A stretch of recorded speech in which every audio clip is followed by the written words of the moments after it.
Radley POV. Bigla na lang bumukas ang pinto ng kwarto ni Eliza. Sa gulat niya na itulak niya ko ng malakas, kaya napahiga ako sa sahig. Hiha, sino yang kasama mo? Sigaw ng matandang babae na pumasok sa kwarto niya. I think this is her butler here. Manang. Gulat na tanong ni Eliza nang makita niya ang matandang babae na nakatayo sa labas ng pinto. Ang sakit ng likod ko. Bakit ba ang lakas ng babaeng to kung makatulak naman oh? Tinulak niya ba naman ako palayo sa kanya, nang biglang bumukas ang pinto ng room niya, and she immediately tied her robe. Tumayo ako at nakahawak sa likod ko. Nabali ata ang spinal cord ko. Hoy! Paano ka nakapasok sa kwarto ng alaga ko? At anong ginagawa mo sa kanya Sumagot ka. Eliza cuts her maids off. Manang, wag po kayong sumigaw. Saway ni Eliza sa matandang babae, na akala mo naman siya ang nanay ni Eliza, kung makapagtaas ng boses. Kung sa akin yan pinalayas ko na. Paanong hindi ako sisiga? May kasama kang lalaki sa kwarto mo. Ano ka ba namang bata ka, hindi ka pinalaking ganyan ng magulang mo, at ano na lang ang sasabihin sakin ng mama mo? Na tinuturuan kita ng ganyan at kinukonsenti. Paano kapag nalaman niya ng asawa mo? Mahabang litanya ng matanda, kainis isturbo. Makaasawa anong akala niya sa akin? Akyat bahay gang. Bakit ba kasi dumating pa ang isang to? Wrong timing, bulong ko sa sarili ko.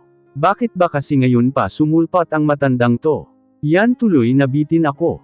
Anong sabi mo? Bumaling sa akin si tanda, na akala mo naman nakakatakot siya. Ang tanda na to ang lakas ng pandinig. As I was saying, I am Rad, Eliza husband. Pagpapakilala ko sa kanya.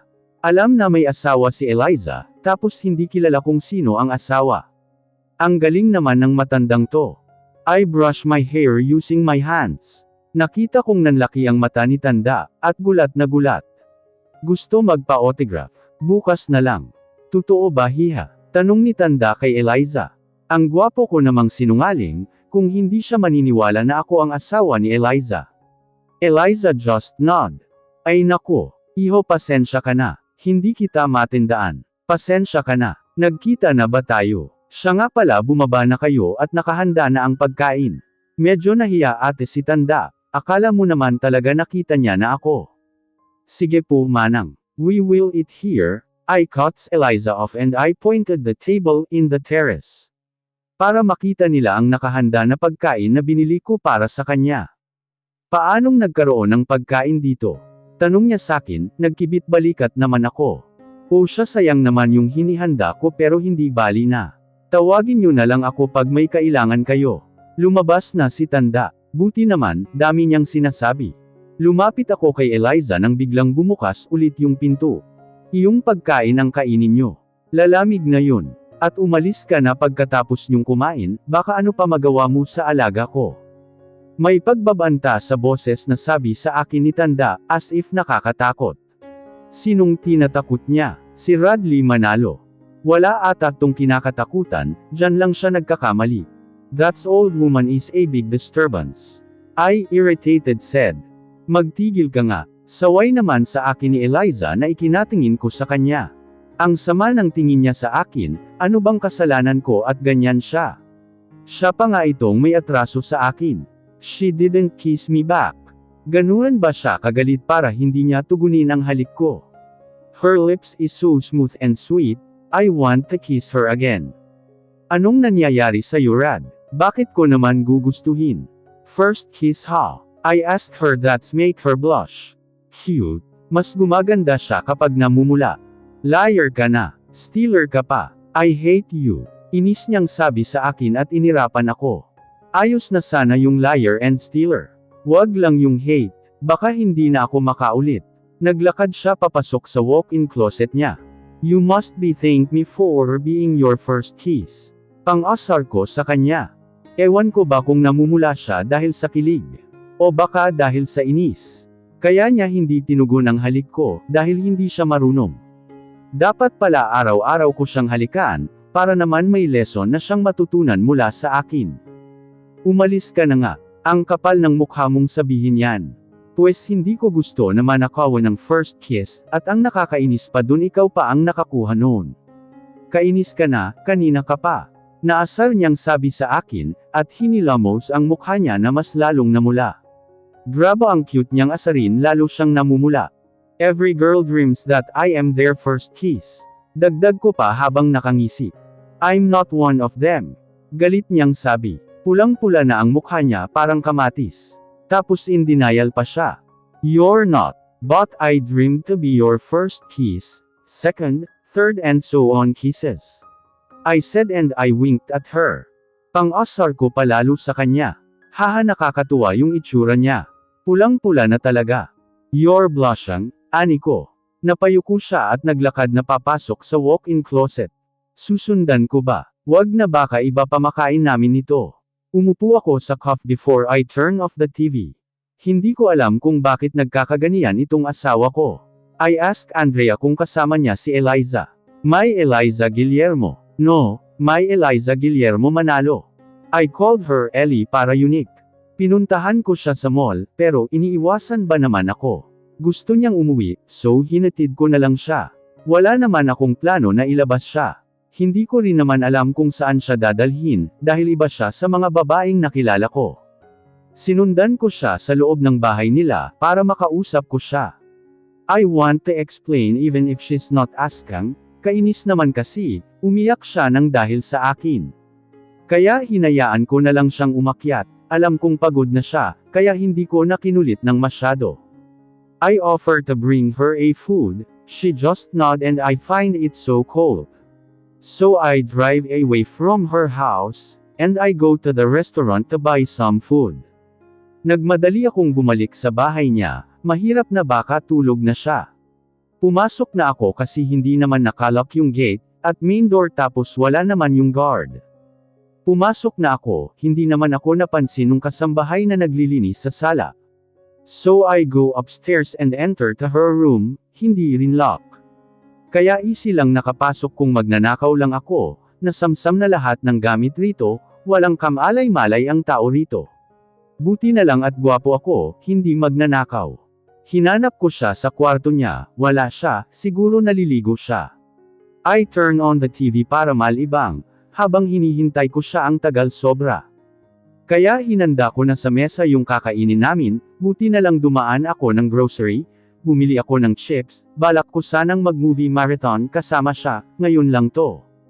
Kaya ayon nahiga ako sa kama, habang kumakain at nanood, napansin kong bumukas yung pinto, I saw her.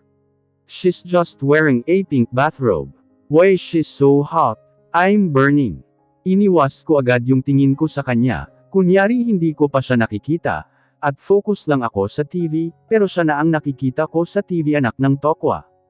Nakarobe lang siya, and she's not wearing anything inside of that bathrobe. Para tuloy nag-init yung atmosphere ko.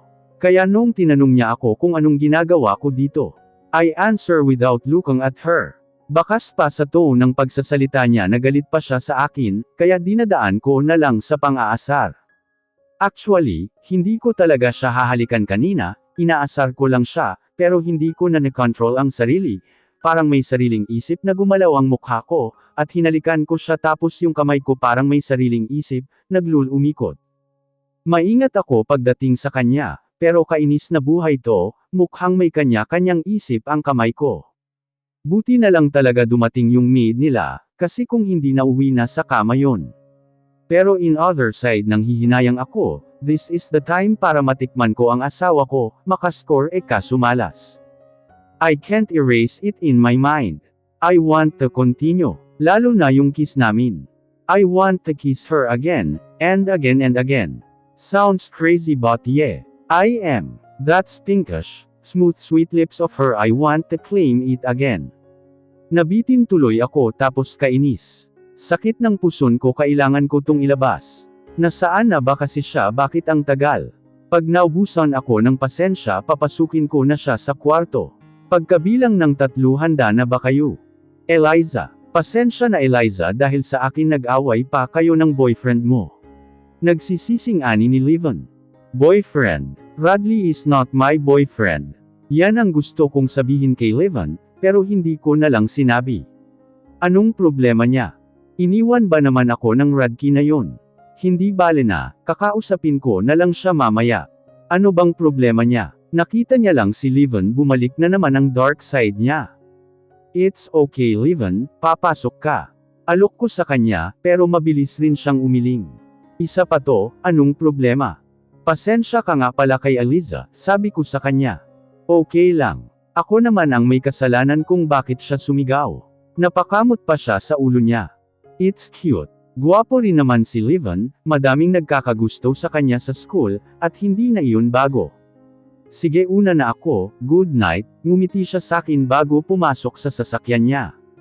Good night, ingat, sagot ko at kumaway sa kanya, ngumiti naman siya sakin at tuluyan ng umalis. Pumasok na rin ako sa loob, at dumiretso ako sa kusina para kumuha ng tubig. Nakita ko sila Eliza, Ate Helen, and Venice. Ma'am sorry po, hindi ko po alam na asawa yung kasama mo sa itaas. Sorry po talaga ma'am, mangiyak-iyak na sabi ni Eliza. Pero wala naman siyang kasalanan, kasi naman hindi pa nila nakikita si Radley, and this is the first time na nagkaabot sila. Kasi noong una hapon na ako pinuntahan rito ni Radley, at sila umagang umalis dahil day off nila. It's my fault. Hindi ko siya pinakilala sa inyo. I said. Pasensya na po ma'am, sabi naman ni Venice. Sorry na rin ma'am. Ate Helen. Wag po kayong mag-sorry, okay lang po. Ngumiti ako sa kanila para hindi na sila mag-worry. Nagalit ko si Sir kaya umalis. Yumuko si Eliza. Okay lang yun ano ka ba, wag mo nang isipin, sige po matutulog na ako good night sa inyo. Then nag-good night rin sila sakin. Umakyat na ako sa taas, para matulog na. Bukas ko na lang siya kausapin. Magsusorry na lang ako sa kanya, total I didn't know na pupunta si Leven sa bahay. Maaga akong nagising, at maaga rin akong pumasok sa school, naglakad lang ako dahil biglang nahilo si Manong driver, kaya hindi ako may hahatid. Okay lang exercise na rin siguro, mga 30 minutes rin ang nilakad ko, medyo distance naman kasi sa bahay. Pagkarating ko ng school dumiretso ako sa building nila pero wala pa siya, kaya bumaba ako at hinintay ko siya sa parking. 10 minutes na lang magsisimula na ang class ko. Nasaan na ba yun hindi ba papasok? Siguro mamaya pa yun, mamaya pa naman ang class niya. Aalis na sana ako pero nakita kong dumating ang car niya. Kaya lumapit ako sa kinaroroonan niya. Rad ang gwapo mo. Gwapo mo talaga I love you Rad. So hot. Rad pakis. Anakan mo na ako Rad. Nagsiingayan sa parking nang dumating si Radley. Ano ba naman yan, ngayon pang may sasabihin ako, saka naman nagkaroon ng ganitong eksena. Radley, I call him pero tiningnan niya lang ako, tapos binuksan niya ang passenger side. Impossible naman na napagkamalan niya kung isa sa mga fans niya, hindi ko naman siya tinatawag na Rad Pagbukas niya ng pinto lumabas ang babae, tapos hinalikan siya sa labi. Biglang nag-ingay ang buong paligid dahil sa ginawa nila. Wow! Ang sweet! Bagay talaga silang dalawa. Perfect couple. Sila ba? Love it! Para akong napako sa kinatatayuan ko sa nakita ko, at hindi maalis ang tingin sa kanila. Ang sakit. Parang gusto kong umiyak pero bakit naman? Anong reason? Hindi ako makagalaw sa kinatatayuan ko, parang mawawalan ako ng lakas. Nakita ko na silang naglakad, kapit na kapit sa braso niya si Bianca. Yes, he's with Bianca and I know it his ex-fiancée. Akala ko papansinin niya ako, pero nilampasan niya lang ako. Ang sakit, yung parang hindi niya ako kilala sa inakto niya, yung parang hindi niya ako asawa. Hindi ko mapigilan na maiyak. Sa lahat ba naman ang isasabay niya papunta sa school, yung pang ex-fiancé niya. Samantalang ako naglakad. Ni hindi niya ako masando sa bahay, at isabay papunta sa school. Ngayon ko lang naramdaman yung pagod. Baby, umiiyak ka ba? Pinunasan ko ang luha ko, nang marinig ko ang boses ni Andrea. Ah, nandyan ka na pala kanina pa kita hinihintay Pagsisinungaling ko. Huwag ka nang magsinungaling, loko bakas pa yung luha sa pisngi mo. Saway ni Andrea at sumimangot sa akin. Naiyak na naman ako, kaya niyakap ko siya niyakap niya rin ako pabalik. Ano bang nangyari? Nag-aalala niyang tanong. Umiling ako between our hug. And I heard the bell rang. Mamaya mo na sakin ikwento ha. Makakalbo ko ang Radley na yan. Pasok na, late na tayo. Tumungo naman ako at naglakad na kami papunta sa room namin. Maaga akong gumising kahit antok na antok pa ko, pinilit ko ang sarili ko para makapag-explain, kahit wala naman talaga akong i-explain sa kanya. Wala pa akong driver, kaya naglakad ako papunta sa school, dumiretso sa building niya kung saan ang room niya. Kahit pagod na ko, I walked towards the car park, kasi gusto kong makausap siya, ni hindi ako pinansin. Ano bang kasalanan ko? Kung alam ko lang na may kasabay siya, sana hindi na ako pumunta doon, napagod lang ako ng sobra. Ano ka ba, Eliza? Kailangan mo siyang makausap, baka ano ang isipin niya tungkol kagabi. Tama, mamayang break time susubukan ko ulit siyang kausapin. Baby, nakikita mo ba nakikita ko? Ha? Napatingin ako kay Andrea, at tiningnan ko kung saan siya nakatingin. Nakita kong nasa room namin si Radley, hinatid niya si Bianca. Yeah, I know her, classmates namin siya. Radley, papaalis na siya pero tinawag ko siya. Huminto siya at tiningnan ako. Wait lang, Rad. Hindi niya ako pinatapos sa pagsasalita nang naglakad na siya papalayo. Hinawakan ako sa kamay ni Andrea. Late na tayo. Hinhila na ako ni Andrea papasok sa room. Hindi rin kami seatmate ni Andrea, pero nasa harap ko lang siya, then ang katabi ko si Levan, kararating niya lang halos kasabay niya ang professor. Kaya hindi kami makapag-usap. Siya pa may ganang magalit. Siya nga tong mangiiwan ng basta-basta, at hindi ako pinapansin. Ano bang kasalanan ko? Hindi ako makafocus sa lecture, siya ang iniisip ko, paano ako mag-so sorry? Baby, cafeteria tayo ha. Nagel lecture pa si Professor A. Let's go, baby. Ani ni Andrea. Tumingin ako sa paligid, God. Break time na pala. Baby ang tawagan namin ni Andrea. Matagal na rin naman kaming magkaibigan, and she's the best even if she is crazy sometimes. Kinuha ko ang bag ko, at palabas na kami nang makita ko na naman sila na magkasama. Parang may kumirot sa puso ko. May luhang gustong kumawala sa mata ko. Hindi naman siya kumakain sa cafeteria, pero nandito siya kasama si Bianca. Baby, tell me what happened. Nandito na kami ni Baby sa cafeteria. Nagla-lunch kami. Dahil hindi rin ako titigilan ni Andrea, kaya kinuwento ko ang lahat sa kanya. Wala ka namang dapat ihingi ng sorry, no? Sadyang babaero lang talaga ang isa dyan. Hindi makontento sa isa. Nakakainis. Malakas na sabi ni Andrea, dahilan para mapatingin sa amin ang mga tao sa kalapit na table. Ang kapal ng mukha, she added. Ano ka ba, baby? Hinaan mo nga ang boses mo, saway ko sa kanya.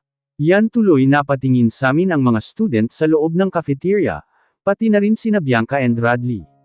Ito namang best friend ko masyadong pahalata eh. Umirap pa siya sa direksyon ni na Radley. Totoo naman kasi tsaka tayong tatlo dapat magdi-dinner kahapon, pero may lakad ako kaya sabi ko kay Levan kayo na lang, malay ko bang nandun siya sa inyo.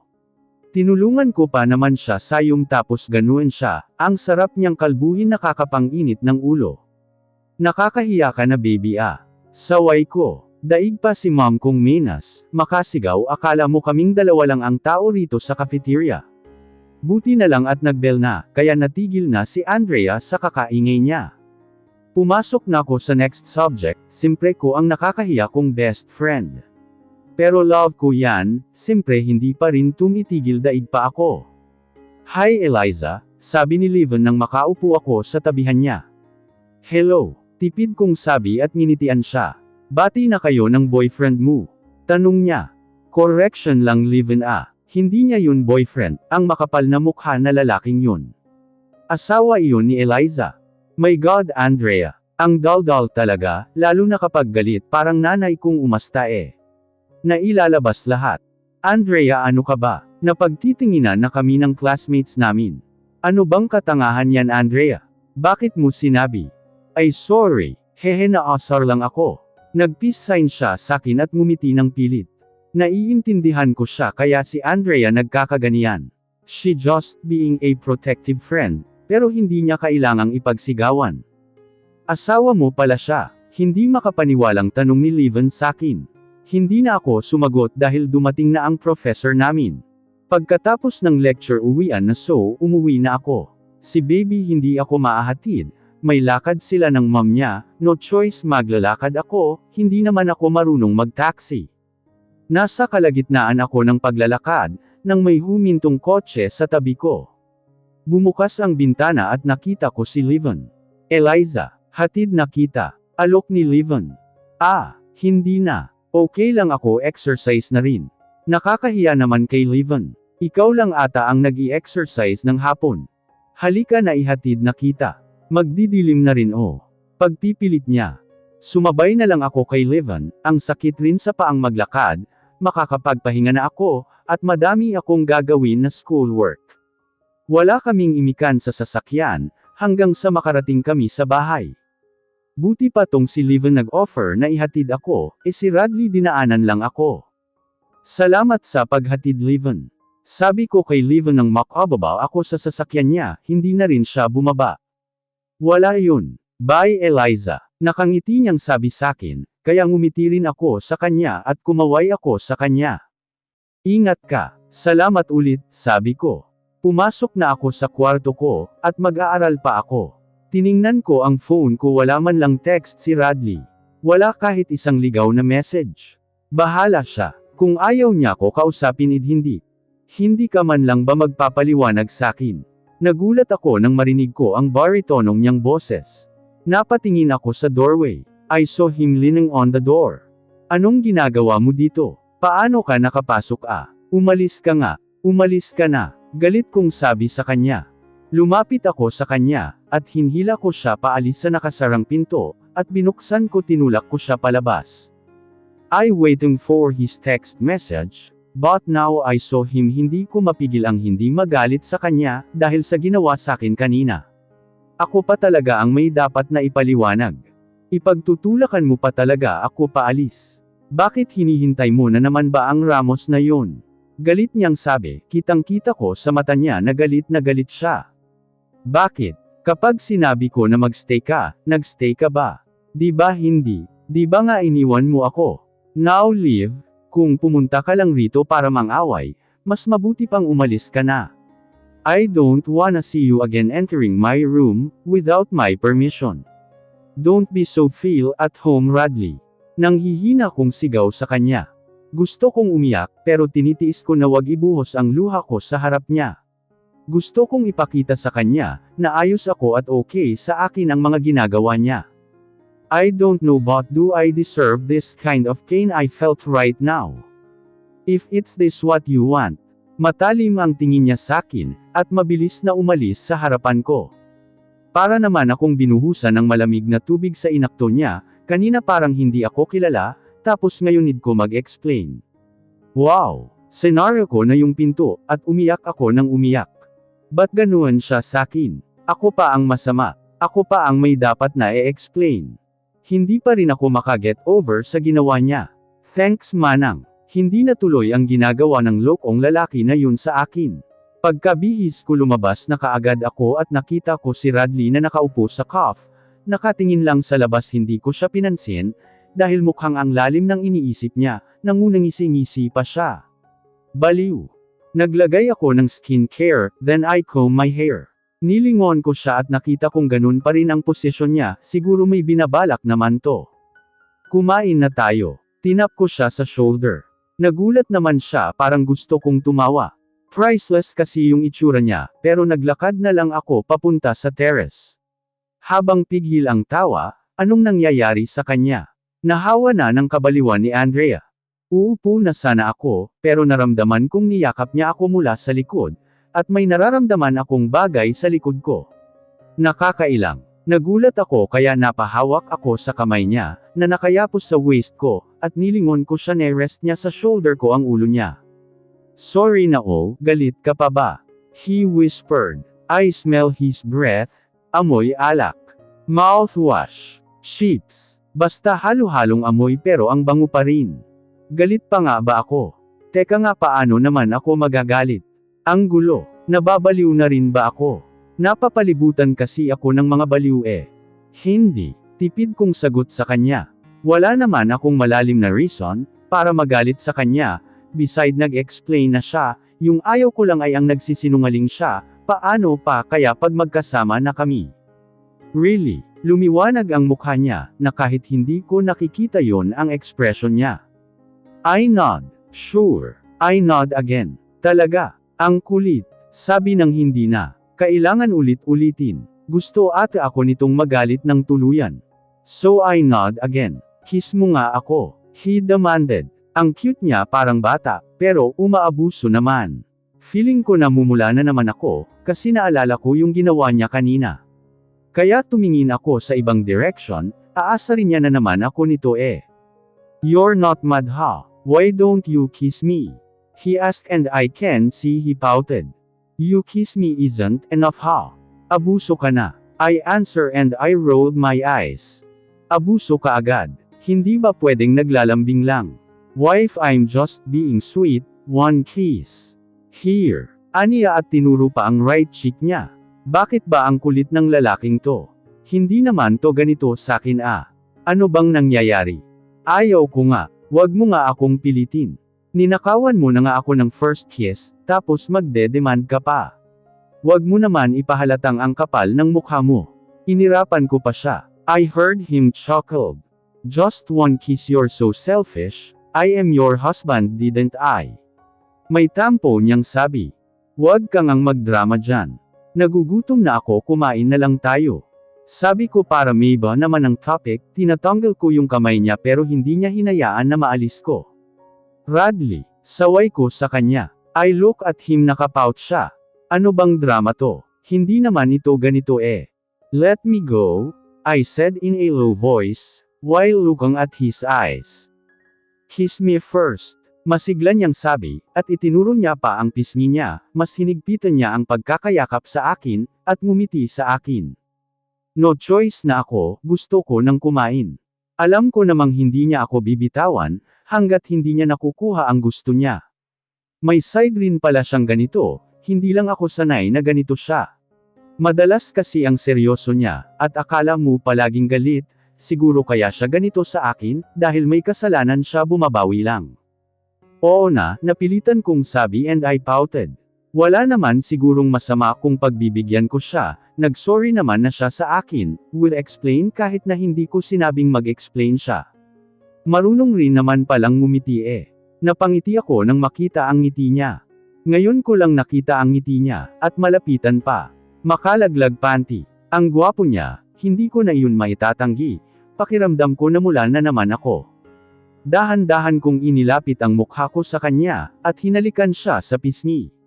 Nagulat siya sa ginawa ko at nakita ko kung paano namula ang pisngi niya, mas lalo siyang gumagwapo tsaka ang cute niya mag-blush.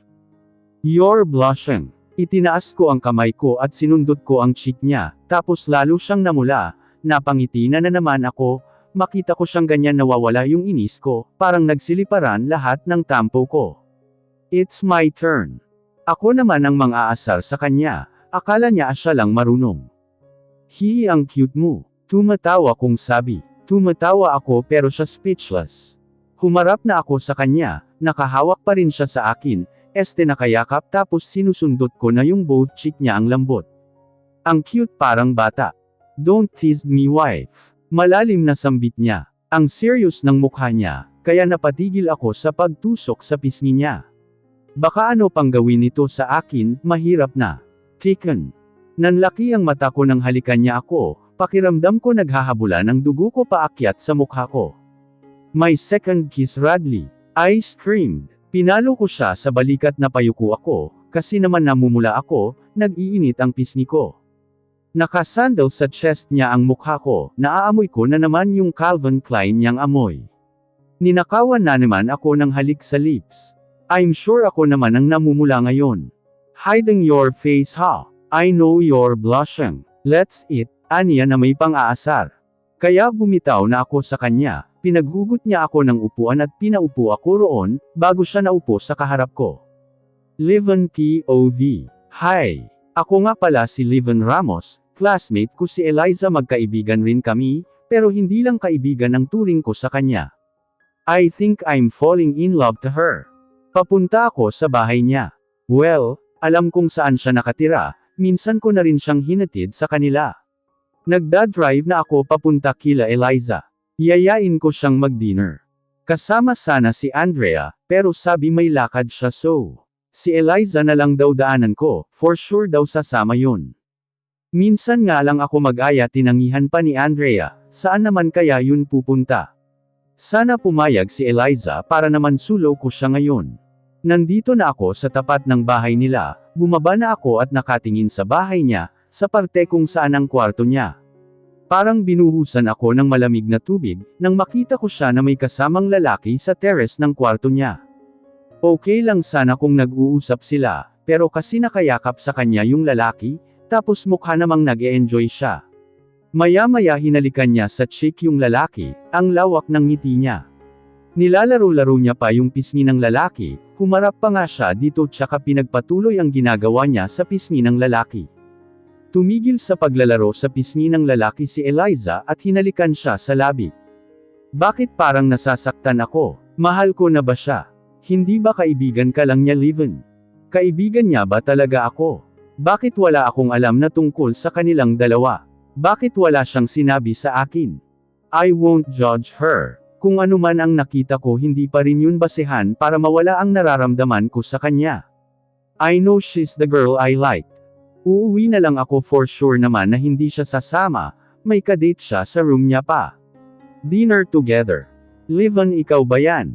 Papasok na sana ako sa kotse, nang tinawag ako ng isa sa kasambahay nila Eliza, yes po sagot ko sa babae, at humarap ako sa babaeng kumausap sa akin.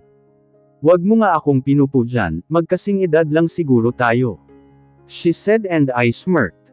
Ano bang pangalan mo? Tanong ko sa kanya. Maganda siya at kung hindi siya nakabihis ng pang-maid, hindi mo maiisip na isa lang siyang katulong. Eliza. Eliza ang pangalan ko, halika. Tuloy ka, nandito si Ma'am Eliza sa loob. Yeah, I know. Nakikita ko, sagot ko habang nakatingin sa taas.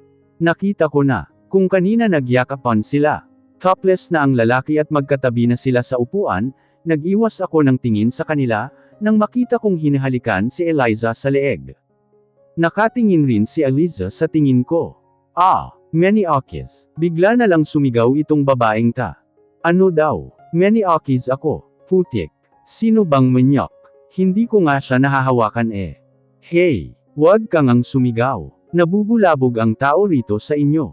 Saway ko sa kanya. Tumingin-tingin rin ako sa paligid, mukhang gising pa naman ang lahat, pero nakakahiya naman baka isipin pa na masamang tao ako.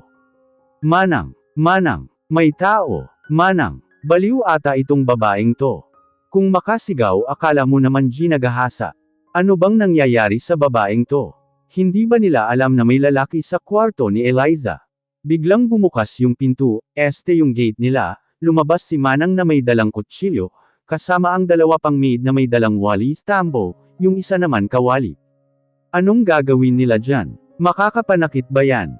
Eliza, ayos ka lang. Nasaan? At chop-chop-chopin natin. Sambit ni Manang sa galit na boses, mukhang napagod si Manang, hinihingal pa. Sino bang Maniakis? Nasaan? Tanong ng maid na may dalang tambo. Maniakis. Ang gwapo namang Maniakis yang katabi mo. Sabi naman nung may dalang kawali. Parang gusto kong tumawa. Anak ng tokwa saan ang gyera? Hindi si Sir Liven. May lalaki sa loob ng bahay. Hindi makapaniwalang sabi ni Eliza. Sa loob ng bahay, hindi ba nila kilala ang kasama ni Eliza sa taas? O hindi nila alam na may lalaki sa kwarto si Eliza? Sa loob ng bahay, ay imahinasyon mo lang iyon.